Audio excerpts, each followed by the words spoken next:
यहीं रहा वो झरना एकदम नगीचुए।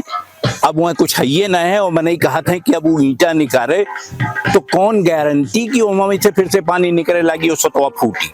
और ये किस्सा हम ये हमारे बतावे चाहिए थे कि एक नदी है यही बगलिए से होई के जाते मनोरमा नदी का नाव है। तो उदालक के एक बिटिया का नाव मनोरमा रहा और एक के नाव सुजाता रहा। मनोरमा को ज्यादा मानते रहे तो मनोरमा नाव के वो नदी परी गए होकर नाव। अब मनोरमा बहुत छोटे एक नदी है, ओहमा पानी अक्सर रहत रहा, मतलब 12 महीना अगर तू साल के जोड़ लो तो कोनो ये समय ना आवत रहा जोने मोमा पानी न रहे। और ये कहा जाता है कि बहुत नदी हैं जोन ग्लेशियर से ना निकलती, हिमालय से ना होती, वो बहुत बड़ी नदी ना हुए, छोटो हुए, लेकिन नॉन ग्लेशियर फेड रिवर कहा था उन्हें।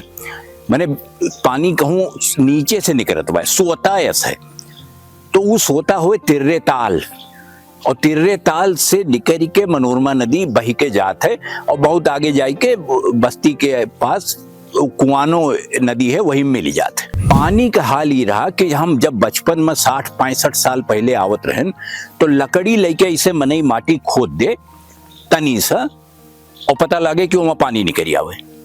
इतना पानी यह इलाका में रहा। एक ठो झरना रहा।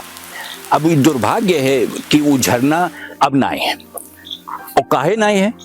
काहे कि ये जंगल का इलाका मानी जात है, वन विभाग के जमीन हुए, मंदिर बनाए लिए हैं, मंदिर क्यों ना टूरिस्ट, लेकिन वन विभाग वाले जब देखिन कि ईंटा पाथर लाए हैं और उसका जोन झरनवा है उसका चारों ओर से घेरे चाहते हैं, ऊपर से पानी के ऐसे धार निकला करते रही हरदम, ऐसा लागत रहा कि जैसे अंदर से कुछ पानी क्यों फेंकत बाए और ऊपर आई के वो धीरे धीरे बाहर आवा करत। तो ये सब ईंटा ऊंटा गिरवाइन कि वहाँ झरना के सुरक्षा हो जाए। वन विभाग वाले पहुंच गए और कहीं तोरे सभी कब्जा करे चाहत, ये तो जंगल के जंगलात के मामला हुए। तो वह कुल ईंटा वह झरना के बगल में जो एक गढ़ायस रहा वो में डाल दी, और गढ़ाए में रहा सोता।